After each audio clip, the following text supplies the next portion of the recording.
नमस्कार दोस्तों, आप सभी का स्वागत है पुश जंक्शन में, जहां जुड़ती है हर कहानी जिंदगी, जमी और माटी के साथ। तो आइए एक ऐसे शख्स से, एक ऐसे डॉक्टर से हम लोग अपने चैनल के माध्यम से जानकारी लेते हैं। चेस्ट विशेषज्ञ हैं, इनके बारे में विशेष जानकारी। हम पहुंचे हुए हैं गोला रोड में और ईशान इंटरनेशनल स्कूल के जस्ट बगल में आपको हरिओम चेस्ट क्लिनिक है।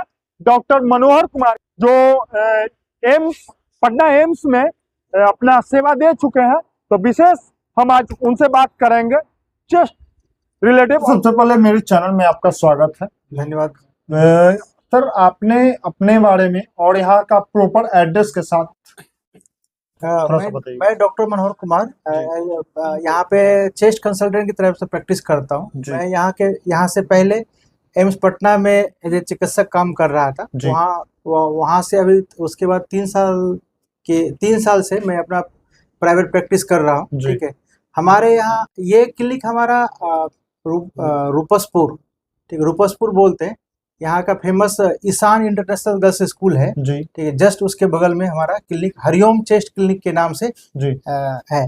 ठीक है, हमारे यहाँ पे मेनली छाती से जितने भी रिलेटेड बीमारी होते हैं, लाइक टीबी है, दम्मा है, सीओपीडी है, फेफड़ा में हवा भरना है, फेफड़ा में पानी भरना है, लंग कैंसर का बीमारी है, खराटा का बीमारी है, ये सभी, या सांस से रिलेटेड कोई एलर्जी की बीमारी है, नाक बहना है, ठीक, ये जितने भी सांस से रिलेटेड बीमारी होते हैं, सभी प्रकार के बीमारी के लिए हमारे यहाँ समुचित इलाज और समुचित जांच की व्यवस्था हमारे यहाँ पे है।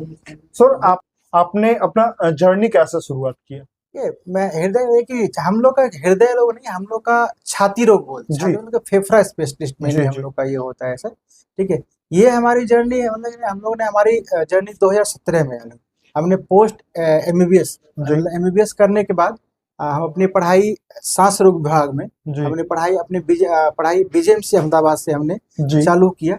वहाँ से एमडी कंप्लीट करने के बाद उस समय कोरोना का पीक चल रहा था।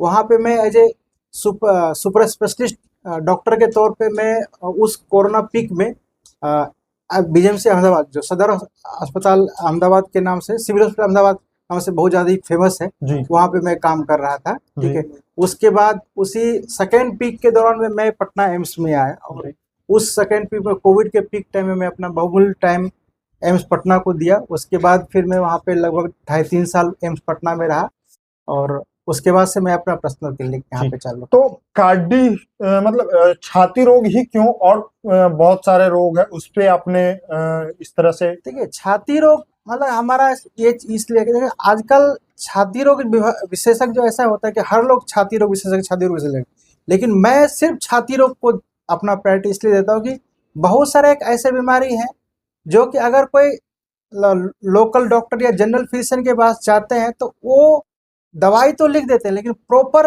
किस ढंग से उनको यूज करना है, प्रॉपर दवाई है कि नहीं है, वो चीज़ नहीं हो पाया था। उसके वजह से बहुत सारे लोग ऐसा है कि टीबी का मरीज होते हुए भी वो कुछ अदर का दवाई खा रहा होता है। बहुत सारे लोग ऐसा है कि कैंसर का मरीज को टीबी की दवाई खिलाया जा रहा है। तो ये सब चीज़ हम लोग अपने स्पेशलिस्ट के किसी भी बीमारी को दवाई चालू करने से पहले हमारा प्रायोरिटी होता है कि उस बीमारी को कंफर्म करें, ये बीमारी सच में वही है या और कुछ भी। बहुत सारा टाइम ऐसा होता है कि एक्सरे में कोई भी दाग दिखता है, लोग टीबी की दवाई, लेकिन हर एक्सरे में दिखने वाला टीबी की दाग टीबी नहीं होता है। वो निमोनिया हो सकता है, कैंसर हो सकता है। ठीक है, और जिससे हम लोग के यहाँ पे जैसे इज्नोफिलिया बोलते हैं, कभी कभी इज्नोफिलिया इतना ज्यादा कि उसकी वजह से निमोनिया का रूप भी हो जाता है। और ये छाती रोग विशेषज्ञ में, छाती रोग में और भी मतलब कितने प्रकार के अगर देखा जाए तो बीमारी है, और इसके मेनली क्या क्या लक्षण आते हैं? देखिए, छाती रोग विशेषज्ञ, छाती में जो सबसे मोस्ट कॉमन चीज आपको मतलब पूरे इंडिया में, हम लोग इंडिया में टीबी जो होता है इंडेमिक, मतलब इंडेमिक मतलब होता है कि हर एरिया में लगभग ऐसा टीबी होता है। जैसे टीबी के लक्षण में जैसे कि बुखार आना, बुखार जनरली ऐसा कि दोपहर को, शाम को, रात को मेनली बुखार आता है, खांसी होता है, भूख नहीं लगता है, वजन घटते रह जाता है, और अगर सीवियर रूप ले लेता है तो उस कंडीशन में मुंह से खून की उल्टी या कफ के साथ में खून आ सकता है। ये हमारे टीबी का लक्षण होता है। उसी तरह से एक दूसरा कॉमन चीज जो है वो है दमा। दमा में 2 वेरिएंट जो मोस्ट कॉमन है अस्थमा और सीओपीडी। जी अस्थमा जनरली जो होता है वो बच्चे या कम उम्र के लोगों में होता है, और जो सीओपीडी जो होता है वो जनरली 40 साल के बाद उम्र वाले लोगों में सीओपीडी होता है। तो सीओपीडी और अस्थमा जो बोल रहे हैं जी। उसमें कैसे लक्षण पहचान देखिए, पाएंगे? सबसे पहला चीज मैंने आपको बताया कि अस्थमा को जो होता है एज, ये कम उम्र वाले लोगों में होता जी। है, और सीओपीडी अधिक जैसे 40 साल के बाद उम्र वाले लोगों में होता है। दूसरा चीज होता है कि अस्थमा का जो सिम्टम जो लक्षण होता है वो वेरिएबल होता है, आज है कल लगेगा कि कुछ दिक्कत नहीं है। वही सीओपीडी के जो लक्षण होते हैं वो ऐसा पूरे साल खांसते रहते हैं, पूरे साल सांस फूलते रहते हैं। जी जी जी। ये जो मुख्य दो डिफरेंस है, ऐसे तो बहुत और भी डिफरेंस है लेकिन ये दो मुख्य डिफरेंस है। तो इसमें इसका अगर मान लीजिए किसी बूढ़े जन को या किसी छोटे बच्चे को, तो क्या दवा उनको चलेगा या फिर उनके लिए कितने लंबे टाइम दवा खाना पड़ेगा? देखिए, अस्थमा हो या सीओपीडी हो, मुख्य दवाई जो होता है उसका इनहेलर, ठीक है। इनहेलर जो इनहेलर मतलब कि गैस के रूप में भी दे सकते हैं। हम पेशेंट प्रोफाइल के हिसाब से देखिए कौन सा पेशेंट क्या ले सकता है। कैप्सूल खींचने के रूप में भी आता है, जी या बहुत ज्यादा एक्यूट कंडीशन में होता है, जब एकदम बैठे बैठे भी सांस फूल रहा है, वो ना तो इनहेलर खींच सकता है ना तो डीपीआई कैप्सूल खींच सकता है। उस कंडीशन में हम नेबुलाइजेशन, जो आप लोग कॉमन भाषा में भाप बोलते हैं, तो नेबुलाइजेशन होता है, वो उस कंडीशन में दिया जाता है। जी ये 3 मुख्य रूप होते हैं, ठीक है। और इस दवाई का लोग ये दवाई लेने से कतराते हैं, ठीक है, कि ये दवाई मैं लूंगा तो इससे मुझे आदत। देखिए, ये इनहेलर या डीपीआई या नेबुलाइजेशन, ये तीनों के इससे कोई हमारे आदत लगने की बात नहीं होती है। ऐसा नहीं कि हम ये दवाई लेंगे तो इस दवाई से हमको आदत लग जाएगी तो फिर हमको छूट नहीं। कभी का अस्थमा ऐसा भी कभी का ऐसा होता है कि जब तक आप दवाई लेंगे तब तक आप अच्छा फील करेंगे, जैसे ही आप दवाई छोड़ते हैं आपको लगता है कि नहीं, मतलब कि फिर से मुझे दिक्कत हो। फिर इस चीज को हम ये कहते हैं कि अब हमको दवाई की आदत।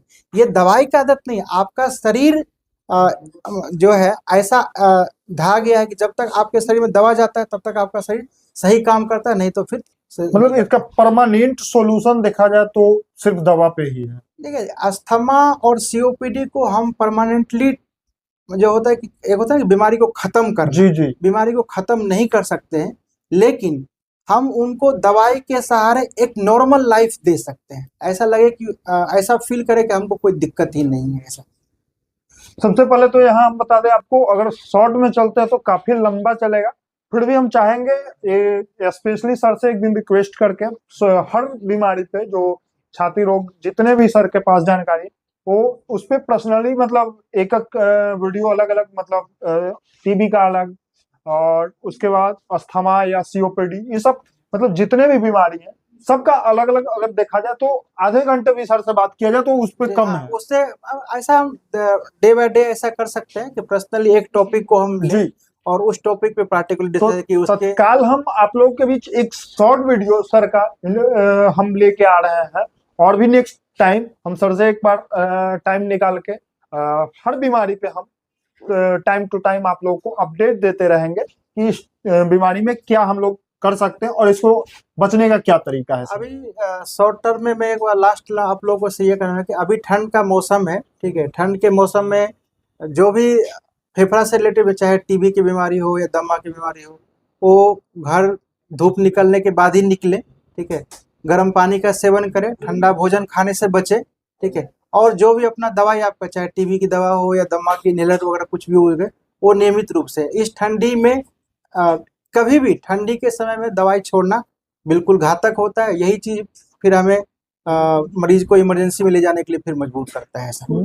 मान लीजिए सर, ये जो भी एक तरह से आजकल तो बहुत देख रहे हैं, जो भी युवा है या बूढ़े लोग हैं, सब आजकल के डेट में स्मोकिंग और अल्कोहल लेते हैं, उनको इस सब चीज में क्या ध्यान देना है? स्मोकिंग जो है हमारे लंग बीमारी के लिए बहुत बड़ा ही एक रिस्क फैक्टर होता है ऐसा, ठीक है। कहता है कि अगर आप स्मोकिंग कर रहे हैं तो आपको आज लगता है कि हमको कोई दिक्कत नहीं है, लेकिन ऐसा नहीं है। एक न एक दिन आपको वो जरूर न कुछ इफेक्ट करता है जी, ठीक है। और स्मोकिंग हमारे सांस की बीमारी, अदर बीमारी के लिए भी घातक है, लेकिन हमारे सांस की बीमारी के लिए बहुत ही ज्यादा घातक है।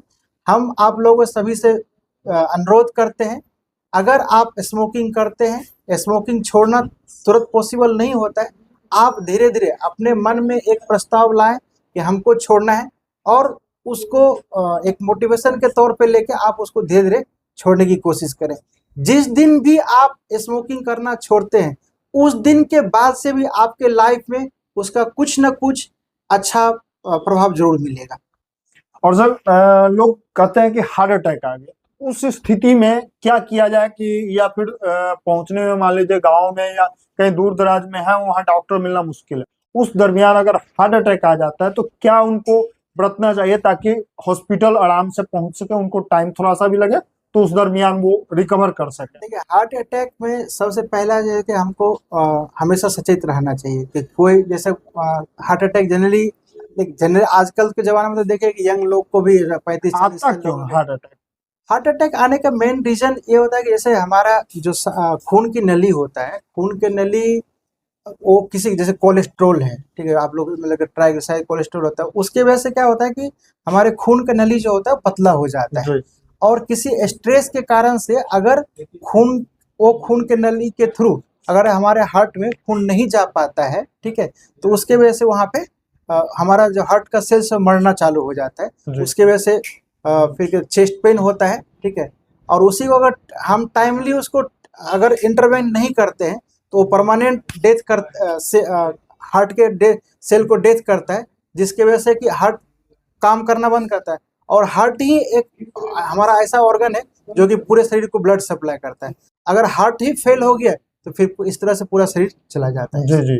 तो और ये जो गैस या हार्ट अटैक में क्या अंतर आती है सर?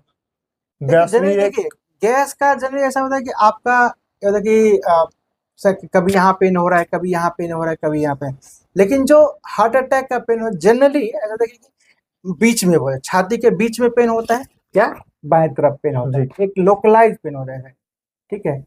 और इस तरह से हम लोग की गैस को कुछ खा लिया, खाने के बाद फिर पेन हो रहा है, कभी इधर हो रहा है, कभी पेट में हो रहा है, कभी, ये मेन डिफरेंस रहता है ऐसा। जी ऐसे तो और भी डिफरेंस है कि अगर कोई हार्ट का पेन हो तो यहाँ से उठ के फिर वो अपने शोल्डर की तरफ जाता है, अगर ऐसा टिपिकल हो रहा है, ठीक है, और मन में घबराहट हो रहा है, बेचैनी हो रहा है, पसीना आ रहा है, तो ये जनरली हार्ट का लक्षण को शो करता है। अच्छा। और सर डायबिटीज पेशेंट जो है उनको ये सब चीज में क्या, डायबिटीज वाले को भी? देखिए, खास करके जो भी डायबिटीज के मरीज हैं, बीपी के मरीज हैं, तो उन लोगों को खासे ये चीज होना चाहिए कि हम अपने डायबिटीज और शुगर को कंट्रोल रखें। जनरली होता है कि जैसे कि डायबिटिक अनकंट्रोल होने की वजह से कि कोलेस्ट्रॉल वगैरह सब और ज़्यादा एबनॉर्मल होता है, और इससे जो है ब्लड में जो क्लोटिंग जो बोलते हैं उसका संभावना और ज़्यादा होता है। जी तो इसलिए जो भी बीपी के मरीज हैं, शुगर के मरीज हैं, वो अपना नियमित बीपी शुगर की दवा खाएं। हमेशा उनका ट्राई ये होना चाहिए कि उनका बीपी शुगर कंट्रोल है, और एक रेगुलर एक्सरसाइज जरूरी है कि 30 से 40 मिनट का डेली एक्सरसाइज जरूरी है। इससे क्या होता है कि हमारे शरीर में जो खून की जो धमनियां बोलते हैं, ठीक है, वो सुचारू रूप से चालू रहता है, जिससे हार्ट अटैक से हम बचे रह सकते हैं। जनरली आदमी को इस सारे लक्षण चेस्ट, अगर जनरली जो आदमी है हम लोग की तरह, उनको अगर ये सब बीमारी से बचना है तो क्या चीज पे मेनली ध्यान देना पड़ेगा सर? देखिए, आजकल के जमाने में ऐसा बोला कि अगर आपको कोई भी लक्षण अगर दिख रहा है, चाहे वो फेफड़ा का दिख रहा हो या हृदय का दिख रहा हो, जितना जल्दी से जल्दी हो स्पेशलिस्ट डॉक्टर से परामर्श करना चाहिए। एक बेसिक स्क्रीनिंग हो जाना चाहिए। हम लोग अभी 8-10 साल की ये मेडिकल लाइफ में हम लोग ये देखे कि बहुत सारा टाइम आज जिसको हम इग्नोर कर, अरे ये गैस की दिक्कत हो सकता है, वही चेस्ट पेन कल जाके अगर उसका 2 महीना 3 महीना जब छोड़ दिया जाता है, हो सके उसको हार्ट अटैक का दिक्कत हो जाता है, हो सके उसको कोई लंग कैंसर का दिक्कत हो गया। अगर मान लीजिए कि एक सिंपल अगर टीबी की बात करें, तो कभी कभी आज जिसको खा रहे हैं ऐसे खा, मतलब आज दही खा लिया इसलिए खांसी हो गया, आज ये खा लिया ठंडा चीज खा लिया इसलिए खांसी हो, कल जाके पता देखो उसका पूरा फेफड़ा टीबी खा जाता है। जी तो अगर हम किसी भी बीमारी को अगर जल्दी पहचानते हैं और उसका इलाज चालू करते हैं, तो हम उसका एक तरह से मानिए कि परमानेंट समाधान कर पाते हैं। वही कोई भी बीमारी अगर अंतिम स्टेज में पता चलता है तो बहुत सारे टाइम जस्ट हम उसको सोचिए कि उसको उसका जो जिंदगी है उसको थोड़ा सा बढ़ा सकते हैं, पूरा हम उसके ठीक नहीं कर पाते हैं। तो इसलिए हम आप लोग से अनुरोध करेंगे, अगर आपको किसी भी प्रकार का कोई परेशानी होता है तो एक बार संबंधित बीमारी के जो डॉक्टर होते हैं उनसे जरूर संपर्क कर लें। एक अपना ये रूल आउट जरूर करवा लें कि हाँ हमको कोई विशेष बीमारी जी नहीं है। एक बार सर लास्ट यहाँ का प्रॉपर एड्रेस के साथ, और अगर मान लीजिए मेरे चैनल के माध्यम से आते हैं उनको क्या बेनिफिट मिलने वाला है? देखिए जो भी हम पुष्प जंक्शन के माध्यम जैसे जैसे जैसे आपके पुष्प जंक्शन के माध्यम से जो भी हमारे पास मरीज आते हैं, मैं उनको ओपीडी फी में कमी कर दूंगा। जो भी हमारे यहाँ पे जो जांच फैसिलिटी होता है उसमें भी मैं जो भी पॉसिबल होगा मैं उसमें भी कम कर जी दूंगा, जी। डिस्काउंट कर दूंगा। तो सर के लिए बहुत बहुत धन्यवाद। जो पुष्प जंक्शन के अगर आप लोग नाम लेते हैं, जो भी व्यूअर यहाँ पुष्प जंक्शन नाम लेके आते हैं दिखाने, तो सर आप लोग को जरूर कुछ ना कुछ डिस्काउंट कर देंगे, और ओपीडी का जो भी हमसे पॉसिबल हो जी। पाएगा ठीक है उसमें हम कम कर देंगे। सर का कहना है कि जो भी यहाँ दिखाने आते हैं जो भी होगा सर से अपने तरफ से सर उसको कर देंगे।